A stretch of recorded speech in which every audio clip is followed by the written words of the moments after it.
Welcome back, Red Devil sports fans. I am your host, Dom Fusco. Alongside with me, as always, are my co-hosts, Sam Glavin and Sammy St. Jean. And as always, we are sponsored by the Grazery. So thank you, Grazery, for sponsoring us.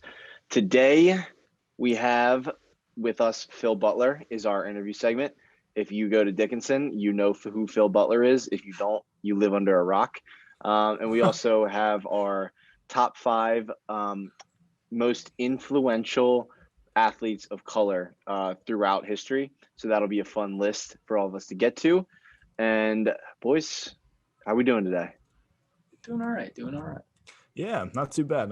Getting into the swing of things now that I'm back on campus. We're getting there. I hear you. So, Sammy, I know in the both of you guys, we're talking about, where do we want to go with this first segment? We usually just discuss the week in sports, upcoming events, but we thought we'd center it a little more around, Dickinson athletics and, kind of focus on, it is Black History Month. So we wanted to talk a little bit about that. So boys, what kind of stuff do we got going on within the athletic department? What are your thoughts? Kick me off here. Yeah. So this is always, an exciting month, a time to reflect for all of us. And I feel like it's a good time for people who are not, colored or athletes of color to kind of learn. That was a big message from last year with everything that happened, is to focus on learning. I mean, if we don't know, we can't put ourselves in their shoes necessarily. So you have to sit back and learn from their what they have to say, what everyone has to say, and try and get the message that we're supposed to receive, because we can't know from first-person experience. And that's one thing I started to notice too within Dickinson athletics is we, as a community last semester and through the podcast as well, I feel like we try to talk about it in a very open way, try to be as conversational as possible and try to be open. We told people to reach out to us as a podcast and all that kind of stuff last semester. It kind of leads me to, the greater question of coaching. When it comes to you see a lot of, assistant coaches, for example, with the Tampa Bay Buccaneers, very heavily, I think every member of that coaching staff, or sorry, not every member, but a large majority of that coaching staff was minority and female to win that Super Bowl. And there's a lot of coaches not getting head coaching jobs. That's kind of the further point I want to make is, for example, in the NFL, Eric Bieniemy, arguably the most qualified coach not to be a head coach. Granted, his team's playing the Super Bowl. Some teams don't want to wait, but the most qualified candidate not getting a look. That's kind of a problem. And further, I kind of just took a look at Dickinson athletics head coach, and even Dickinson isn't all that diverse. I don't think we have a problem where we choose because of that or anything like that. But we end up not having a ton of head coaches of color. So I think it brings us to a point where we can just kind of look at the grander scheme of things and ask ourselves why that is. Yeah, I totally agree. I'll take us back to our interview with Bryce Baylor, and we were talking about the new Student Athletes of Color Coalition, and you said it earlier, Sammy. The biggest thing that we can do is learn, and that's what Bryce was saying. That's what Bryce echoed during that interview. And can Dickinson do better in hiring some more minority coaching candidates? Yes, but I think Bryce said it best. We just have to keep educating ourselves and just learn from that. And it goes for the NFL too, not just Dickinson. So I know that Todd Bowles got a job as a head coach, which is a step in the right direction. But then again, Eric Bieniemy, you said it, Sammy, he's probably one of the most qualified coaching candidates thus far this year. And he just won, and he was on a Super Bowl team, and he was on a Super Bowl winning team last year. So I think it's very odd that he hasn't gotten a look yet. Yeah, something that came to mind to me was kind of stepping away from football, but in the NBA with the Brooklyn Nets, Steve Nash went to, and they hired Steve Nash as the coach of the Brooklyn Nets, whereas Stephen A. Smith was saying there's nothing against Steve Nash, but there were other very qualified Black coaches like Tyronn Lue. And just some of the other coaches around the league who have had positions before have seen success, and in a place like Brooklyn, where they thought they would bring in a Black head coach with Kyrie Irving and Kevin Durant. But it just makes you wonder why they went with a white head coach with no experience prior. So, and again, like we said, the three of us, all three of us are white males.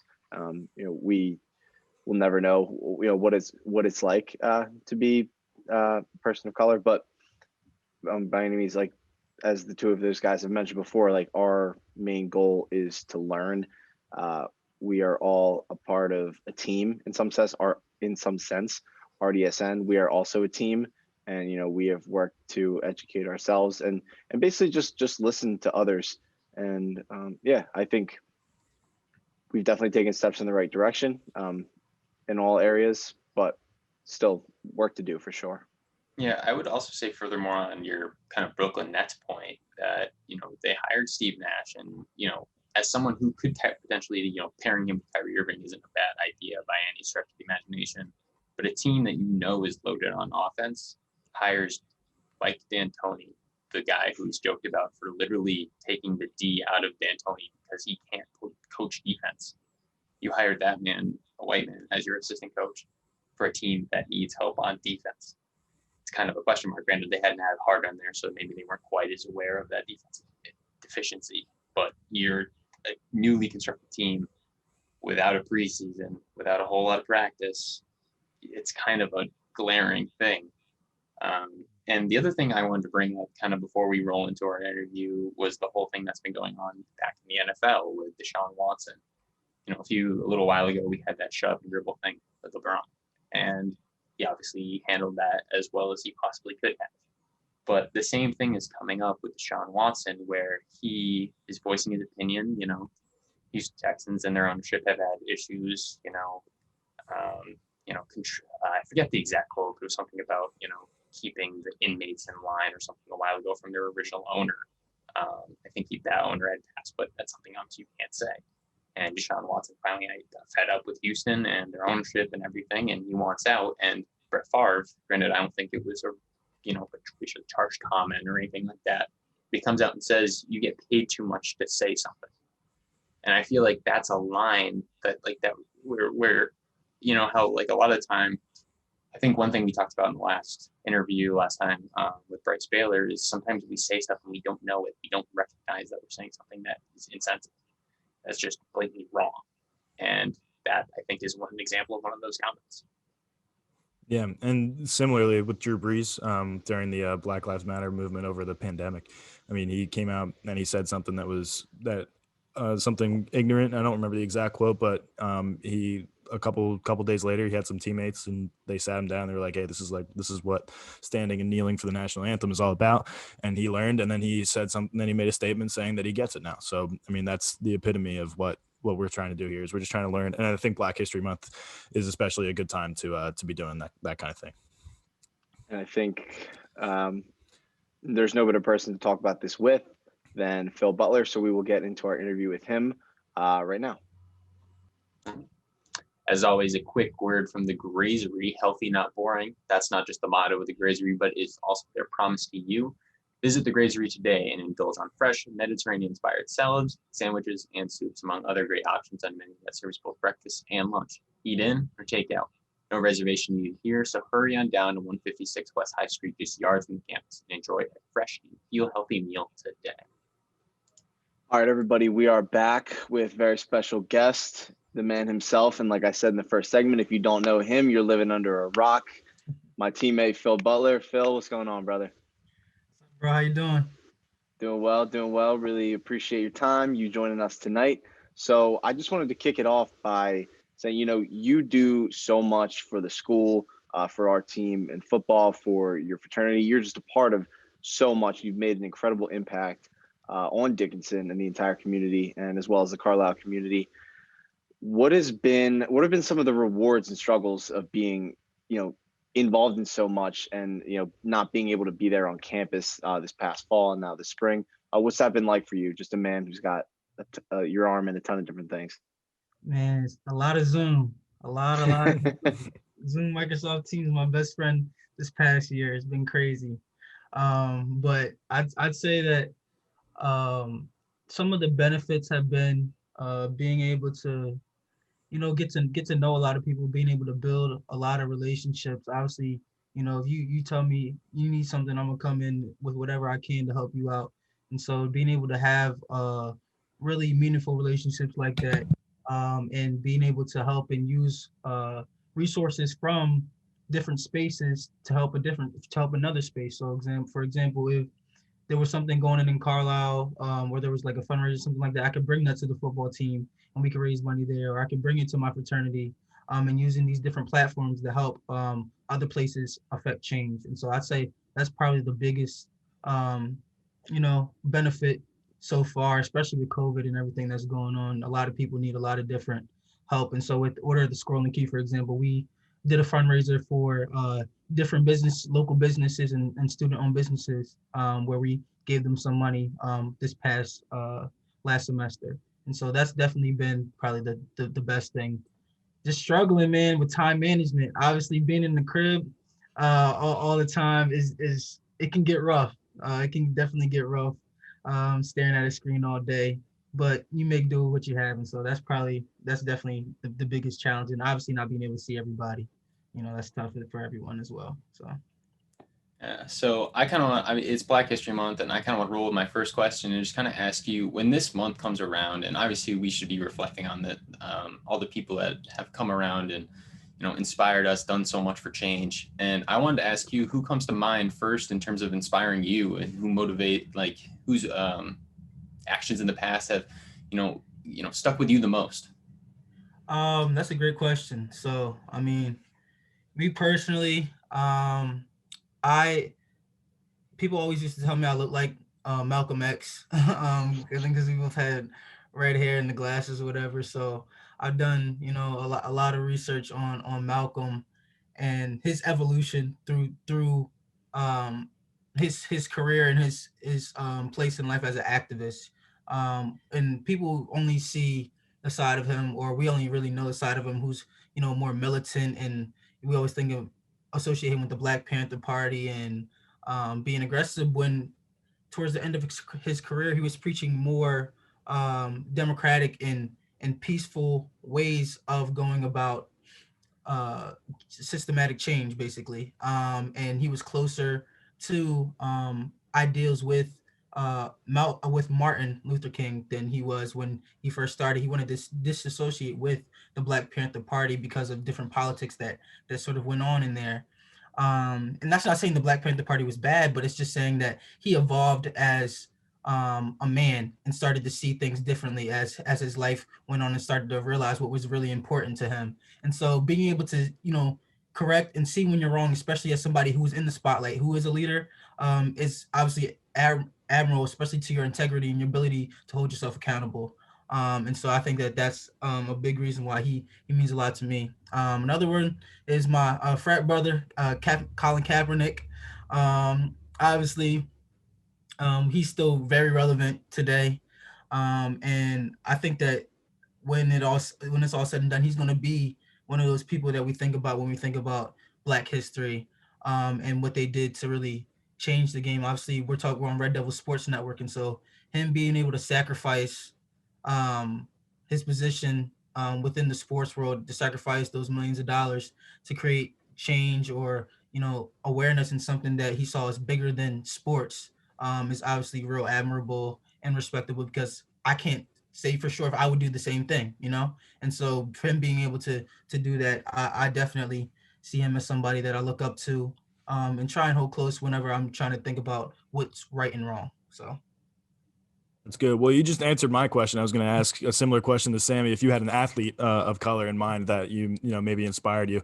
So I'll roll right into just a different question, different topic. So you're the student body president at Dickinson, and I don't think that a lot of people know exactly what the student body president does on campus. I think it's kind of everybody knows who the student body president is, but not a lot of people know what they do specifically on campus. Could you speak a little bit to that? Yeah. Shoot. With the COVID going on, we're doing everything. I'm doing everything around here. No, I'm messing. So basically, my job as student body president is to, one, oversee the Senate, which is the student government, And so making sure our operations are well. I see the budget, student life, academics, what else? Technology, dining, anything you could think of. I would be like the overseer of that. So I'm in a lot of different meetings. And then obviously how Senate operates and stuff like that, which is a shared governance system. So between us, the faculty, so that the professors, and then administration, we all really collaborate to decide what the college does. And so my job is to be the main representation of the students for that. With COVID going on, I've been real active with implementation. So when during the summer, when everything was being decided, I was in all the meetings trying to figure out the best way for us to get back to campus, because that's the side I was kind of advocate for. Obviously, when it came down to it, it didn't work out the way that we wanted to for safety reasons. But being able to have that voice and represent the students, and that's why I always tell people in the emails is that if you guys have something in mind, you think you have a good idea or something that you really feel strongly about, come to me about it, and I can talk to all the people that need to hear it to make it happen, and see where we can go from there. And so that's basically my main job, and then a bunch of different things come from out of that. Got you. And my next question was kind of along the lines of what Sammy had said. And I'm just thinking thinking back to our team meeting that we had, which had to be end of the spring, early in the summer, which was great. Our entire team came together on Zoom after the George Floyd incident, and Bryce Baylor, Mark Witherspoon, who has since graduated, as well as Coach Thomas on our team. Just being able to hear from you guys, hear your experiences, and what we all can do to better educate ourselves and just to understand. I thought that was a really good job done by our entire coaching staff. I don't know, if any other teams had done that, but for those listening, could you just kind of talk about how that all came together, and did you think that was positive or experience, or just kind of get your thoughts on that? Yeah, I definitely think that it was definitely a positive experience, especially for the team. I think that it was necessary for the team because I mean we're all close, but there's always differences that we have. There's always sort of taboos, and race often happens to be a taboo within any team. When you think about it, when certain serious stuff like George Floyd and that type of stuff happens, we try to brush over it because we have a common goal that's different than that. But making that part of the common goal just makes us a better team in general. And so for Coach Fordyce to really come to me and ask me what I thought about having something like that as a team, and then being able to collaborate with Spoon and Bryce Baylor to really make it happen and organize it the correct way, meant a lot, to be honest with you, with everyone on the call and everyone listening, and really giving their feedback, and being able to have this real conversation without feeling scrutinized or judged or feeling like I was, complaining about being black, So I think that was really, really, really big. And I think that if teams haven't done it, then they should definitely look into doing that. Is really big for community and educating yourself. I know there's a lot of people who came out of it more enlightened and willing to listen than they were before. And so I think that that's probably the biggest thing. Yeah, I would kind of just piggyback off of that, and considering that was such a positive experience for you and your team, what can aside from other teams obviously doing something similar, what can Dickinson as a whole, do, to further kind of, continue that progress that you on the football team made? I think that there needs to be some places for these conversations to be really had openly. Like, when you first come in for first year seminar or your first year, I think you have to do some like diversity thing, but it's like anything with the orientation, you kind of just brush over. You're just doing it just to do it. And so I think there's some important things that may be taught. I don't even remember the diversity training, to be honest with you, but there's some important things in there that we kind of just glossed over. But I think that just having a space, especially, it makes it easier because we're virtual, just having a space where students can come in and speak about it. I think that the Athletes of Color Coalition over time is definitely going to be big within making that awareness happen. But I think that Dickinson can create a platform to have a space where we can talk openly with each other. Maybe do a collaboration between college, the clubs, different clubs like college Democrats and college Republicans, and then somebody mediate the conversation, and stuff like that. We don't do that, and it's because we're kind of scared of the conflict that may come with it. But when done the right way, there's a lot of learning that can come from these conversations. Yeah, so in our last segment, we were talking a little bit about it being centered like around Dickinson and stuff, and we talked about how there's not really a lot of minority head coaching in our athletic department right now. Do you think that Dickinson should make the push to to fix that, or maybe even just hire some more assistant coaches?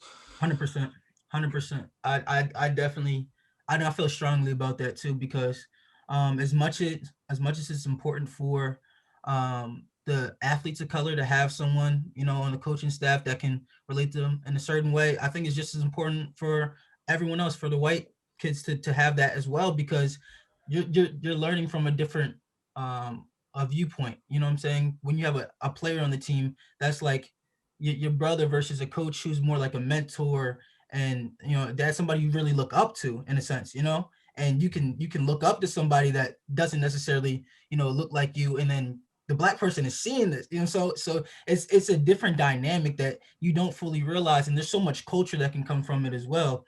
I know Dom, you remember Coach Davis. Like, Coach Davis was a great coach, like as far as just like the energy of the team, and providing some swag, and stuff like that. So, and it's fun. It makes it fun to be around, especially for athletes, just to see that representation. But also for everyone else, I think that it would be really, really, really important to do if we can. And then we can. It's just about, are we going to?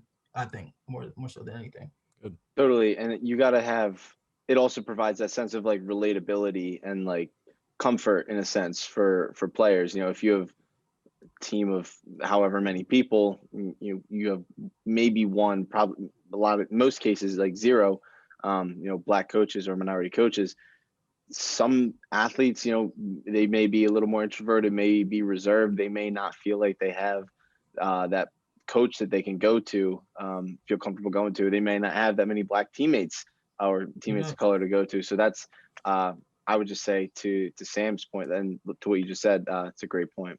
Definitely. I'll give you an example of that, actually. Coach Thomas. So when I decided I was going to join Kappa Alpha Psi, I needed a letter of recommendation from someone from the school. And I wanted to, pick a football coach. But obviously, Coach Forte, so, the whole intake process during the spring ball, I was like, he probably not going to be on board with that. But I knew that, Coach Thomas may be able to relate a little bit more. And so he had my full backing the whole time I was going through my process. He knew, and he kept it hush and checked in on me and everything, because he understood it a little bit more than Coach Fordyce will be able to. And so little things like that are definitely really, really, really important, and we take them for granted sometimes. Yeah, no, actually, I want to go back to one of the points you made, the Democratic versus Republican conversation that we could have on campus. And I kind of want to bring up something that we talked about last time when we had Bryce Baylor on here. Is I feel like too many people associate, social change as a political thing when it's not. And I want to know whether in terms of that conversation on campus between those two clubs, or in the broader context of the United States, like how we could, change that narrative of it being political when it's not. It's just about, furthering where we are. Right. I would say we're trained to think it's political. We're so engulfed in what the media says, and how polarizing it is, that we automatically associate it with being political when it's really just about being people. And so I think that taking the time to really reflect and think for yourself, I think is a good thing. So we listen to what we listen to a lot of the times, and we just take it as truth, whatever media site that we're looking at, and they often have different political undertones, and we're not even realizing we're fully taking in those and believing things for what they are perceived to be versus what they actually are. And so I think that that's where a lot of the separation comes from, and a lot of what we see as being political. So if we have these, I think that politicians need to be the ones who really, do that and say, it's not about me being, a Democrat, or about me being a Republican for me to believe what I believe in that sense, or I can be whatever political party and still think that, people deserve rights, or people can do this, that, and the third. And we're so bipartisan that it's become almost we think it's integrated. So I think that it comes up a problem of unlearning, almost. I would say unlearning. As a nation, we need to unlearn and really take a few steps back and understand that we're making it oftentimes deeper than what it needs to be. If we just have conversations person to person, and come with the intent of talking it out versus, talking to talk at you, then a lot more could get done. Yeah, Dom, I'm all good if you have another question. I'm good, Phil. Miss you, brother. See you out there killing it. Obviously, that's you doing the thing with the podcast too. Podcast hustling. Yeah, we're doing our things, but I'm obviously super proud of you for everything you've done. And I appreciate all you've done for our team and for the school in general as a whole. So wherever you go in life, I support you. These guys support you. You got a whole lot of people behind you. So just thank you for all the good work that you've done and continue to do. 100%. All the same to you guys. Appreciate you. Yeah, Phil, actually, I do have one more question. I know Dom's coming back in the fall for football season. Are you? No, unfortunately not. Damn, man. I know. It sucks. I wish I was, but I got to get out of here. All right. All good, man. I appreciate you coming on. All right. Okay. And another quick word from the Grazery. Dom, I got you. Yeah. Complex. Go ahead. Complex is something no coach or athlete wants to deal with, which is why every team aims to keep schemes and execution simple, so success is easy to achieve. That's the game plan used by the Grazery right here in Carlisle. Simple ingredients that are fresh, healthy, and above all, delicious. Healthy, not boring food that is not just good, but good for you. Made from only the healthiest and simple ingredients. So come in today and enjoy a great meal made simple at the Grazery, located at 156 West High Street, Carlisle, PA. And we are back for our third segment. As always, the highly anticipated top 5 of the week. This week we are doing our top 5 most influential athletes of color of all time. So I'm interested to see what all of our lists look like here. I will start off. My number 5 is Bill Russell, who was on Sammy's list last week, and he was number 1 on Sammy's last week. Yeah, number 1. I chose Bill Russell because he was, one of the first black players in the NBA, first black NBA coach as well as player coach. As much as I hate the Celtics, I got to give the guy a lot of credit for what he did, and still continues to do. He's still involved in a lot of stuff. So good on you, Bill Russell, number 5. Sam. I'm gonna go with I'll go with at my number 5. I'm gonna go with LeBron James. And I think the biggest thing for me, LeBron James outside of basketball was starting up the school that he did, the I Promise school out in Ohio. Being an educational studies major, I think that is one of the best things that any athlete has done with their fame and with the fame that LeBron James has. I think that was just the best thing that he could have done for his community. So that's my number 5. So my number 5, and I'm going to go with Bo Jackson here. And this one's more because he kind of transcended what was possible. He was a 3-sport athlete at Auburn, I believe. And he was someone who, redefined what, a specimen was. Like, this man was possibly the most athletic person of all time. Like, he went out there, was a stud in baseball and a stud in football. And there was very little anyone else could say about it. So, that's kind of why he's my 5. My number 4 is Althea Gibson. I think I said that right. But before Venus and Serena Williams, there was Althea Gibson. And in 1956, she won her first Grand Slam title in a sport that was and still is predominantly white. And I think she ended up going on to win like 6 Grand Slam titles. Was just definitely a pioneer. And similarly to that, I'm going to go with Serena Williams. I think that she is one of the most dominant athletes of all time. Won a Grand Slam while she was pregnant. She's broken down so many barriers for not only people of color but for women as well. So I think that's huge for the sport of tennis and for all sports. So I'm going with Serena Williams at number 4. My number 4, and this one's kind of a little bit of an obscure one. It's a coach, and I'm going with Frederick Douglass Pollard. And this is mainly because he kind of paved the way for coaches of color in, the NFL. He was the first, black coach in the NFL. He owned the Brown Bombers at the time. He was actually someone who started one of the first black-owned papers in the entire country. And he was someone who actually paved the way for, one of the logos I'm wearing right now, the Colts. He's paved the way for Tony Dungy, who, was a Hall of Fame coach. He's my favorite coach of all time. So he really was someone who paved the way for coaches. And even though there's a little struggle that we kind of previously talked about with certain coaches getting the chances they deserve, he laid the groundwork for where we are now. All right. My number 3 is Jesse Owens. And, I'm sure all of us know who Jesse Owens is. And I actually read a book this summer, which wasn't about Jesse Owens, but mentioned him and just the way that he overcame so much, all the struggle and oppression, and even, going over to Germany, the Hitler-run Germany in the 1940s, 30s, 40s for that Olympic Games there, and was just an unbelievable athlete. So Jesse Owens, number 3. Yeah, my number 3, I'm going to go with a little bit more of a current one. I'm going to go Emmanuel Acho, who was a former NFL player, and now has a sports talk TV show with Marcellus Wiley, I think, and he's done so much for just like speaking out. And I know he wasn't playing in the NFL for a while, but he's still an athlete. And he's done the Uncomfortable Conversations with a Black Man series. He has a book out. I think it's also called Uncomfortable Conversations with a Black Man, that was on the New York Times bestseller list for a couple weeks. So I'm going to go with that. And I had to tie it into Philly.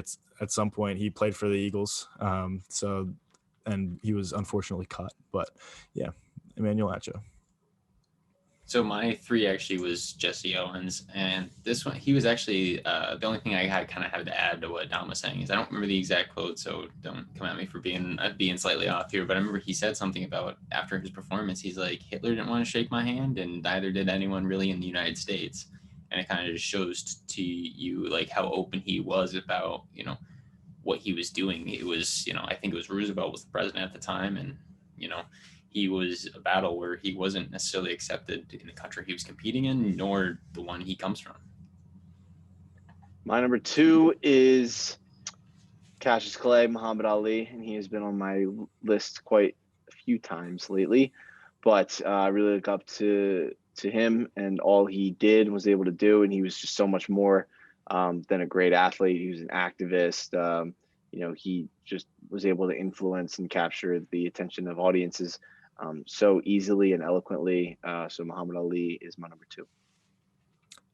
My number 2, I'm going to go with the more obvious, Jackie Robinson. Jackie Robinson obviously broke the color barrier for Major League Baseball and was the best player at his position in the league for a while. And the amount of hate that he received on the baseball field and off the baseball field, and to be able to do what he did while receiving that kind of backlash was unbelievable. So Jackie Robinson, number 2. All right, so my number 2 is a little bit of a tie. So 2 people that kind of go hand in hand. It's one, Muhammad Ali, like Dom said, and furthermore, Kareem Abdul-Jabbar. Muhammad Ali come out being very vocal about what he believed in during the civil rights movement while he was an athlete. And Kareem Abdul-Jabbar was actually one of the more notable athletes who came out and backed him with a lot of what he was talking about. So I kind of wanted to put those 2 in conversation with one another. All right, well, my number 1 is Jackie Robinson, and it's been said, and it's not really a surprise. So that he is my number 1 for all the reasons that have already been mentioned.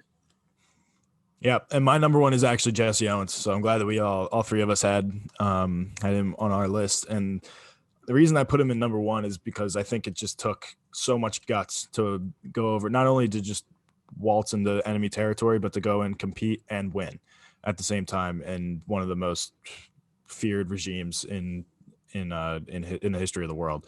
And so I think that deserves the number 1 spot on my list. Yeah, my number one is Jackie Robinson, and I don't really need to go further into that because obviously we've discussed it. But I also want to go on the side and saying I think we need to just become a Serena Williams podcast because she's made every other list and she should have made this one. So I think we just need to, include her a little, Yeah. at least a quick sentence in every podcast. Yeah, she's on my list this time. I know she wasn't the last time that we did. We did, what was last week's? We did most dominant or something like that, and she missed the GOAT of all goats. The GOAT, list. right? The GOAT. For some reason, I Yep. didn't put her on my list, and I was kicking myself after. So I definitely had to put her on this one. Yeah, we are definitely a Serena Williams podcast. So that'll do it for us here at the Speak of the Devils podcast. If you enjoyed this episode, share it with a friend, family member. Hopefully we'll be able to get some Dickinson sports talk here coming up shortly. Really hoping for that. But thank you as always for tuning in. And until next time, roll Devs. Roll Devs. Hey, reach out to us about a conversation with anything we talked about today. Awesome.